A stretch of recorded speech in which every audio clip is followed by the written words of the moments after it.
नमस्कार। मैं हूं आपके साथ विशाल कालरा और आज चर्चा के लिए हमारे साथ एक बेहद खास मेहमान हैं। उत्तर प्रदेश के पूर्व डीजीपी विक्रम सिंह आज हमारे साथ जुड़ रहे हैं। सर, बहुत बहुत स्वागत है आपका और बहुत शुक्रिया आपने हमारे लिए वक्त निकाला। आज चर्चा जो है वो इस बात पर है कि विशाल जी पिछले नमस्कार। बड़ी कृपा किया आपने प्रतिष्ठित मंच पर मौका दिया। आज चर्चा इस बात पर है कि पिछले कुछ वक्त में इतने सारे सेलिब्रिटीज के घर के बाहर गोलियां चली हैं, फायरिंग हुई है, धमकियां दी गई हैं, सोशल मीडिया पोस्ट पर तरह तरह की बातें लिखी गई हैं, जिम्मेदारी ली गई है बाकायदा फायरिंग किए जाने की। चर्चा इस बात पर है कि 12 सितंबर 3:30 बजे रात में बॉलीवुड अभिनेत्री दिशा पाटनी के बरेली वाले घर पर फायरिंग की जाती है। वो तो उस वक्त बरेली में अपने घर पर नहीं थी, लेकिन उनकी पिता, उनकी माता, उनकी बहन वो उस वक्त घर में मौजूद थे।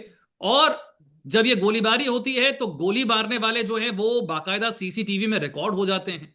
और ना सिर्फ रिकॉर्ड हो जाते हैं, यूपीएसटीएफ उनका एनकाउंटर करके उन्हें ढेर भी कर देती है। जिन्होंने गोली चलाई उनके आका कौन है? रोहित गोदारा और गोल्डी बराड़। इनका नाम आप पहले से जानते हैं, इस गैंग का नाम आपने पहले भी सुना है।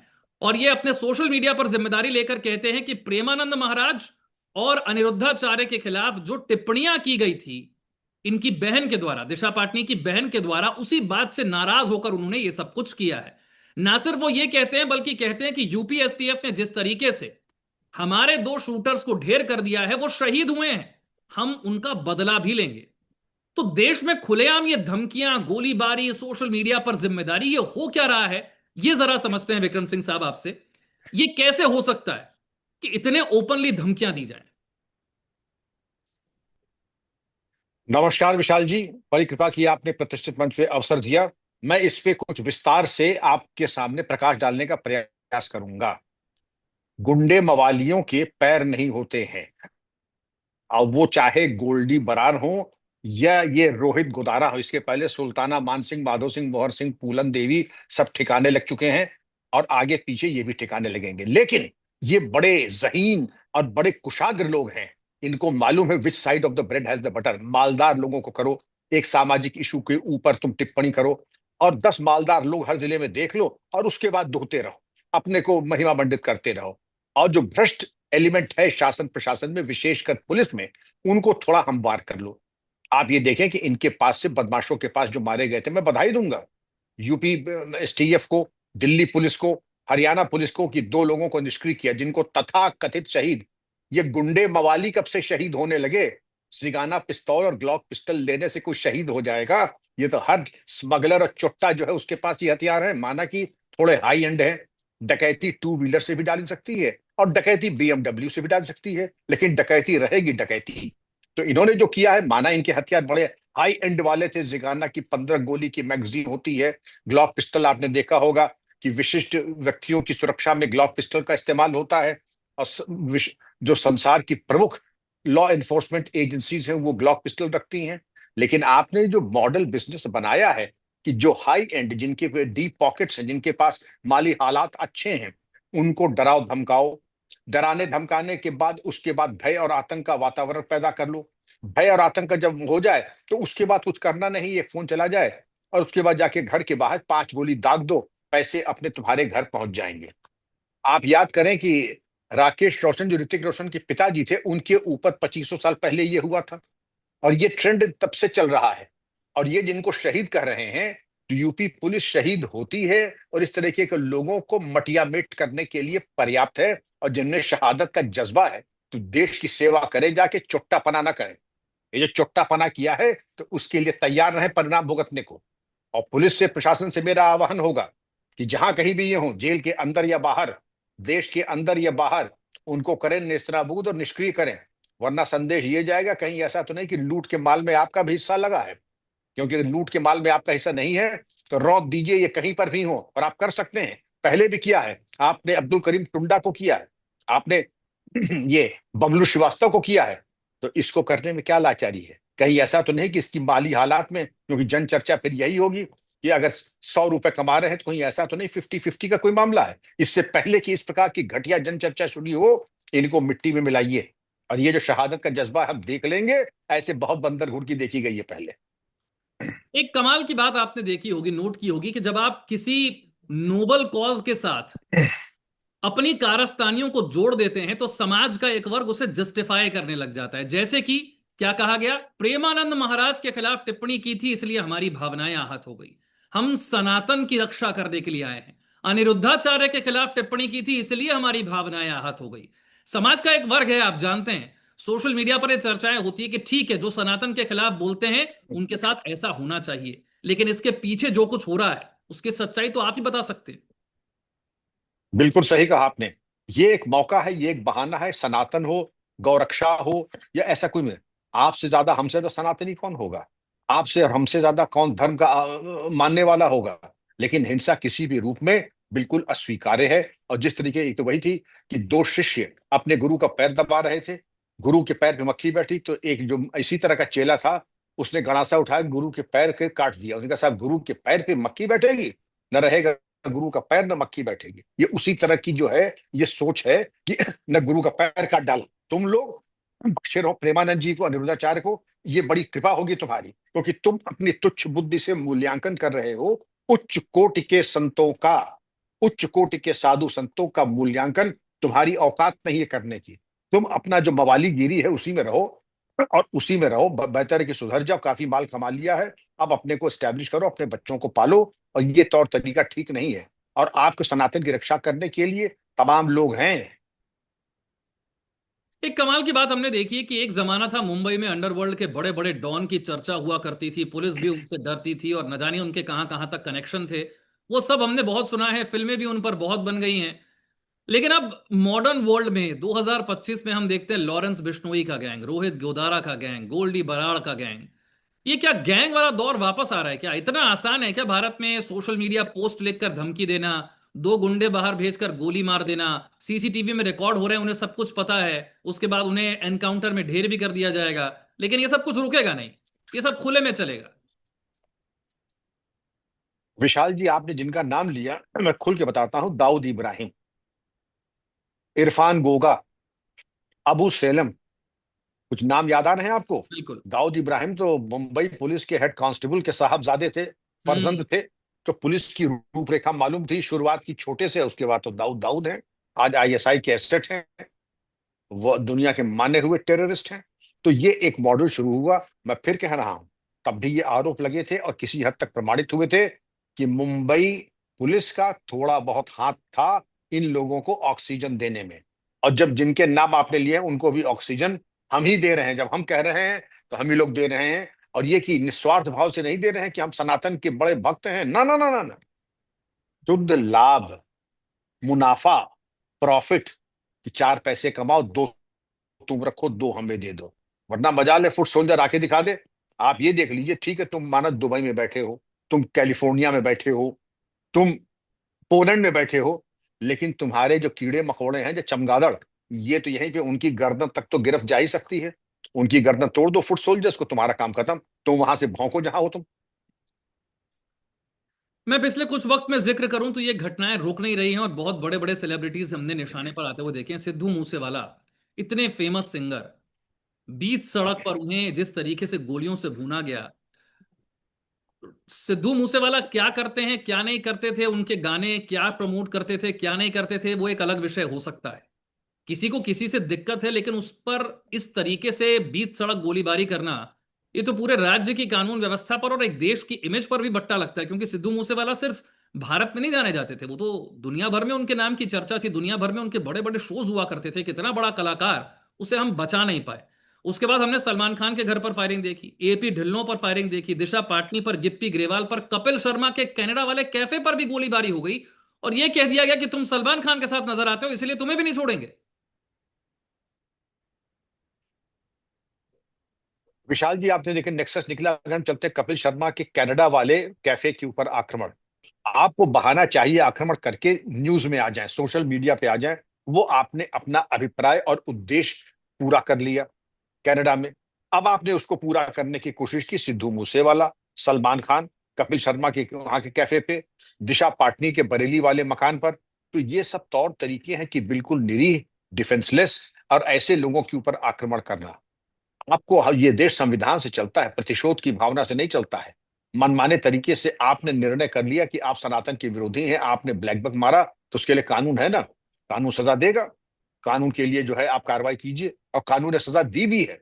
लेकिन मनमाने तरीके से टारगेट करके और जाकर के मोसाद की तरफ 5 गोली छाती में, एक खोपड़ी में मार देंगे, ये बिल्कुल एक्सेप्टेबल नहीं है विशाल जी। ये देश कानून और संविधान से चलता है, उसी से चलेगा। लेकिन इन सेलिब्रिटीज को फिर क्या करना चाहिए?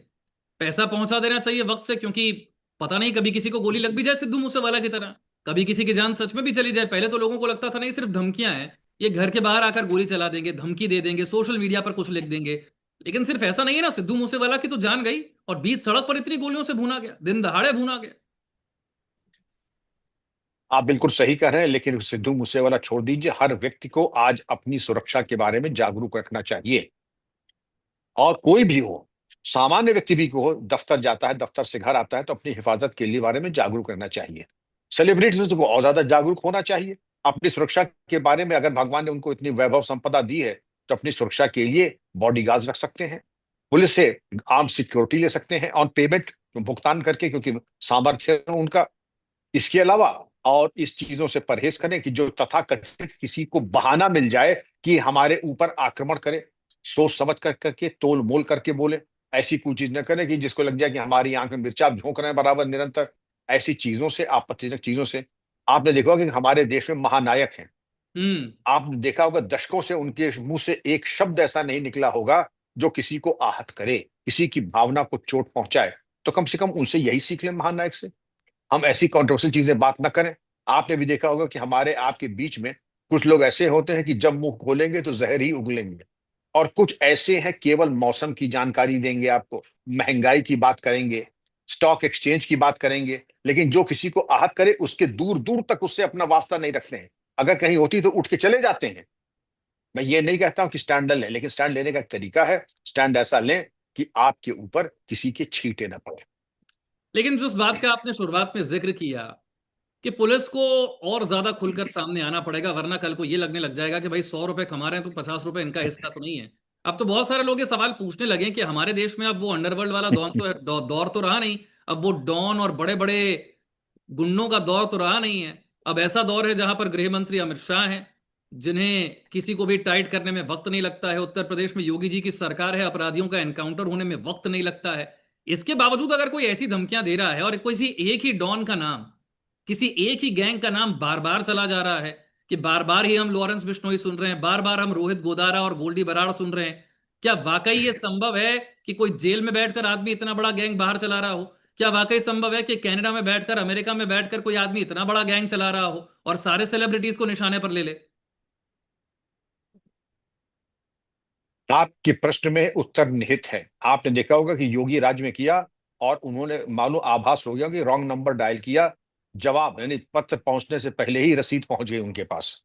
यही चीज है, लेकिन फुट सोल्जर्स मारे। अब आपकी इस बात का कि आखिर जो सिंपथी है रोहित गोदारा के लिए या गोल्डी बरार के लिए या लॉरेंस बिश्नोई के लिए, आप देखेंगे कि एक बहुत बड़ा समूह ऐसा है जो इनका समर्थन और ये इनकी बातों पर विश्वास करता है और इनको महिमा मंडित करता है, क्योंकि इन्होंने एक जन भावना को पकड़ लिया और उसके ऊपर काम करते, बयान देते, इसलिए लोकप्रिय भी बहुत हो गए हैं। अब जब लोकप्रिय हो गए हैं कि इसके पहले भी ऐसे तमाम गैंग आते थे, डकैतों के गैंग आते थे, मंदिर बनवाते थे, लड़कियों की शादी करते थे, भंडारे कराते थे, साधुओं का नागरिक अभिनंदन करते थे, जैसा ये तो रॉबिनहुड है। और उसके बाद 4 डकैती डाल के उसका हिसाब किताब पूरा कर लेते थे। कमाया होगा 1 करोड़, 10 लाख में भंडारा, मंदिर और गरीब लोग शादी, 90 लाख अपनी जेब में डाल लिया। तो मॉडल वही है, लेकिन थोड़ा प्लान दूसरा है, टर्नओवर बहुत ज्यादा है। और लेकिन इसके बारे में चिंतन करना होगा, ये बड़ी स्मार्ट स्ट्रेटेजी है, बिजनेस मॉडल है ये। नहीं सर, इनसे जो मेरा इतनी मेरा बातें प्रश्न ये है करते कि हैं। आपका अनुभव क्या कहता है? क्या लॉरेंस बिश्नोई जैसा व्यक्ति जेल से बैठकर इतना बड़ा गैंग ऑपरेट वाकई में कर रहा है, या नाम सिर्फ लॉरेंस बिश्नोई का है, काम कोई और कर रहा है? ये तो संभव ही नहीं है। इसके पहले भी जब बातें आई थी तो बात खुल के आई थी, लॉरेंस बिश्नोई की ही बातें आई थी। लॉरेंस बिश्नोई का मैं एक सामने एक रख रहा हूं। लॉरेंस बिश्नोई को जेल की सलाह के पीछे वो सुविधाएं मिली जो कि गैर मुनासिब है, इलीगल है, और वो मिली, वो पब्लिक में बाहर भी आई। तो निष्कर्ष क्या है? कहीं ऐसा तो नहीं कि प्रत्यक्ष या परोक्ष थोड़ा सा समर्थन है? और समर्थन क्यों है? कि शायद वो एक पक्ष का पक्षधर है। ये चीज होनी नहीं चाहिए, मैं इसका प्रबल विरोधी हूं। कानून के हिसाब से हर अपराधी, हर आरोपी, हर जेल में रहने वाला आरोपी, उसको वही सुविधा मिलनी चाहिए जेल मैनुअल अलाउ करता है। आपको याद होगा कि लॉरेंस बिश्नोई जब जेल में था तो उसने बड़े इंटरव्यूज दिए और वो वायरल भी हुए, और इस तरीके की बातें आई। वो नहीं होना चाहिए।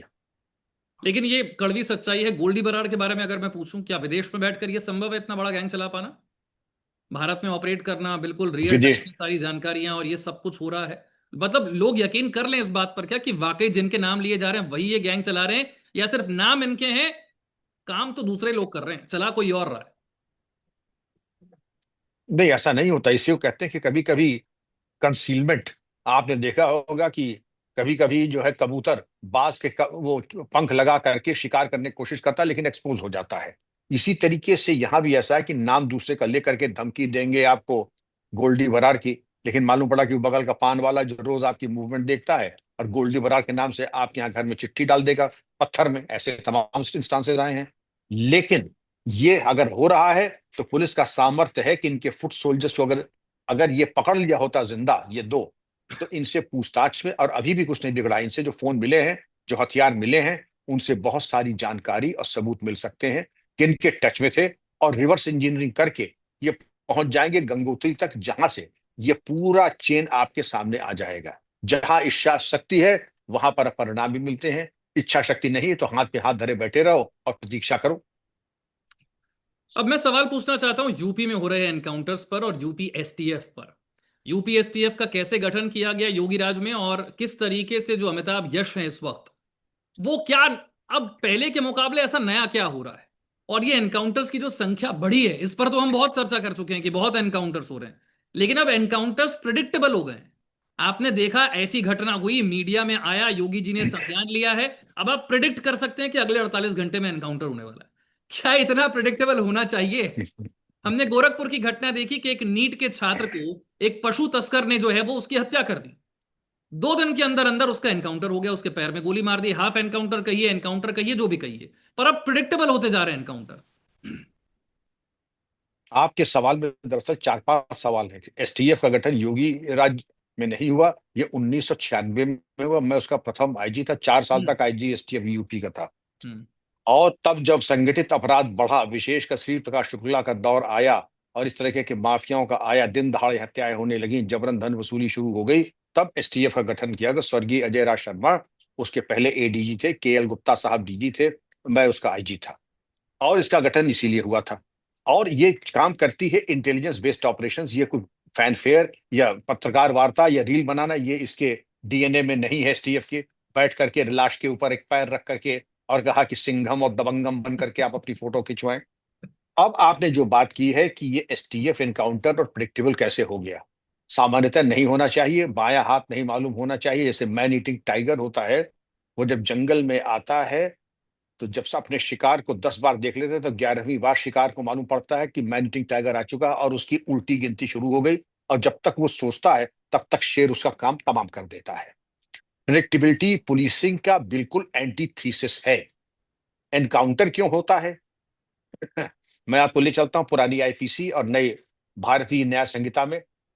राइट ऑफ प्राइवेट डिफेंस, अपनी या किसी और की हिफाजत में न्यूनतम बल प्रयोग करना, ये राइट ऑफ प्राइवेट डिफेंस में आता है। इसके अलावा कोई बहुत शातिर अपराधी जिसको कि मृत्युदंड की सजा का आरोपी हो, उसको दस्तयाब करने के लिए आप बल प्रयोग कर सकते हैं, गोली चला सकते हैं। इन दो कंडीशंस के अलावा आपको कोई अधिकार नहीं है गोली वोली चलाने का। आप ये देखिए कि हाँ, एक तकिया कलाम है केस डायरी का। तकिया कलाम कहते हैं कि फेवर, कहीं भी इनकाउंटर हो नोएडा से लेकर के बलिया तक, उसमें युवा की अंधेरे में उसने गोली, अंधाधुंध गोली चलाई। हमने भी अपने आत्मरक्षा में गोली चलाई, उसको पहले चुनौती दी, लेकिन चंडीगढ़ के फिर उसने दोबारा अंधाधुंध गोली। हंगामाए गिरफ्तारी में मुनासिब चोट पहुंचा के दस्तयाब किया गया। ये पूरी उर्दू की लाइन है और अंग्रेजों के जमाने से यही तौर तरीका चला रहा है। हंगामाए गिरफ्तारी में मुनासिब, बड़ा खूबसूरत शब्द है मुनासिब, गैर मुनासिब नहीं, उतना ही जितना कि उचित था, उचित। अप्रोप्रिएट था। तो मुनासिब चोट, मुनासिब चोट पहुंचा के दस्तयाब किया है। मुनासिब चोट हो सकती है कि अब आपका हाथ टच कर ले, कि हम आपको अरेस्ट करते हैं, और दूसरा होता है कि मार मार के भरता बना दें, दूसरा है कि हम गोली भी मार दें। कि मुनासिब, ये सब मुनासिब की श्रेणी में आ जाएगा। तो ये आपकी कल्पना शक्ति है विशाल जी कि आप किसको मुनासिब समझते हैं। तो जज साहब अक्सर पूछते हैं, भाई मुनासिब तो ये था किसके पास तमंचा था, बदन से निकल रही हैं 8 गोलियां, वो भी 40 हथियारों के, ये कहां से मुनासिब हो गया।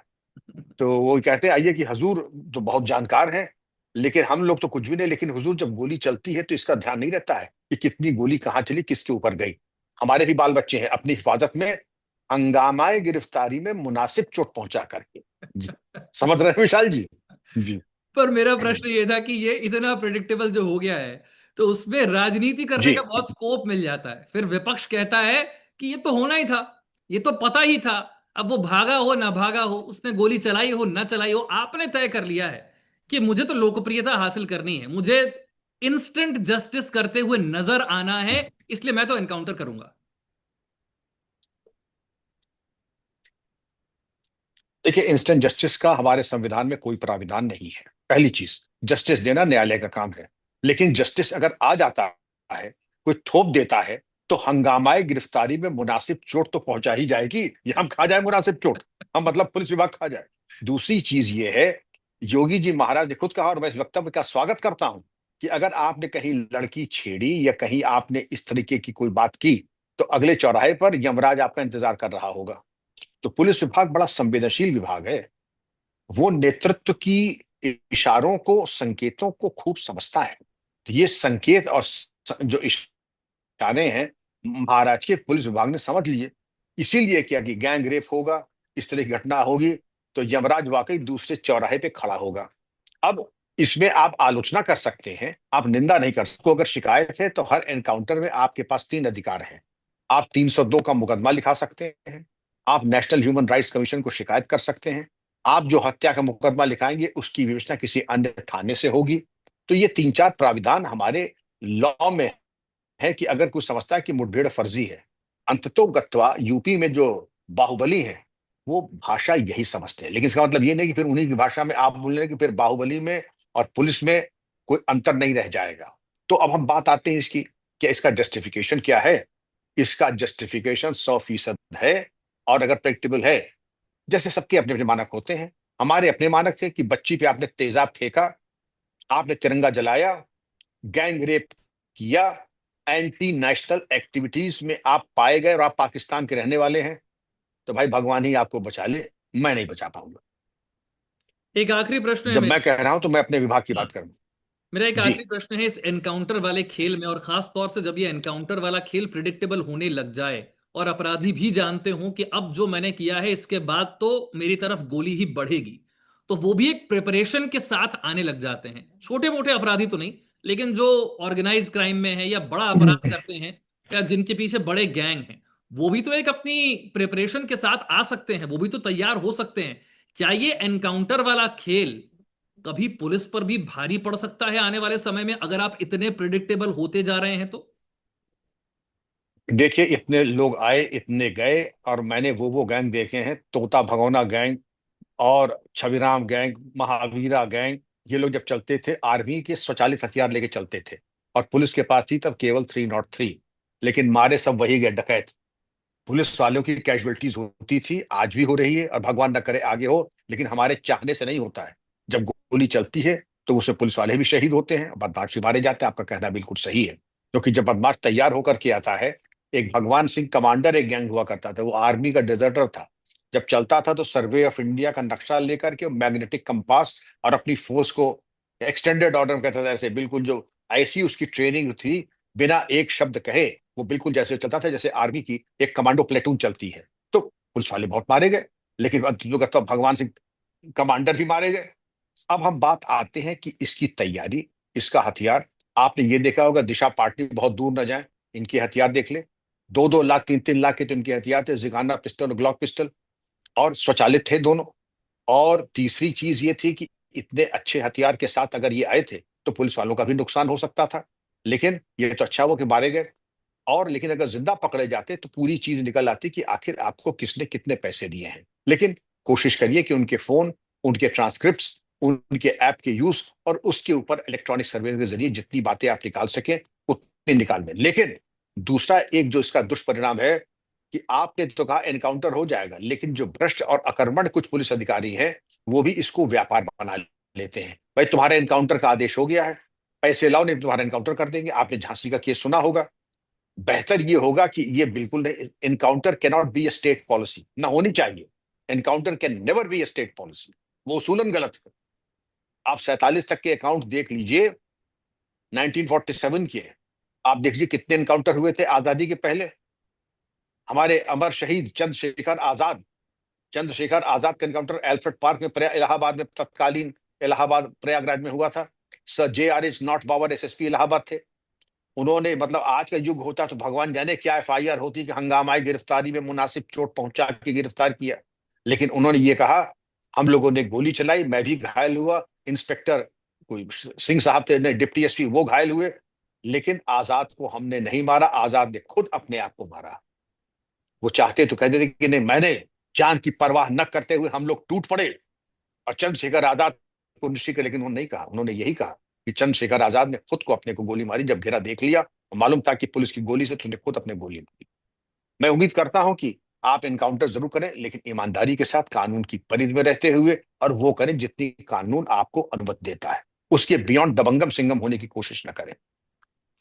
गैंगस्टर्स कैसे ऑपरेट करते हैं, पुलिस की कार्यशैली कैसी है और आगे क्या क्या संभावनाएं नजर आती हैं, इसे आपसे बेहतर तरीके से हमारे दर्शकों को कोई नहीं समझा सकता था। मैं उम्मीद करता हूं कि हमारे दर्शकों को आज बहुत कुछ जानने को मिला होगा। बहुत बहुत शुक्रिया विक्रम सिंह साहब, आपने हमें इतना समय दिया और खुलकर बातचीत की। धन्यवाद। धन्यवाद विशाल जी, थैंक यू वेरी मच। जय हिंद, वंदे मातरम।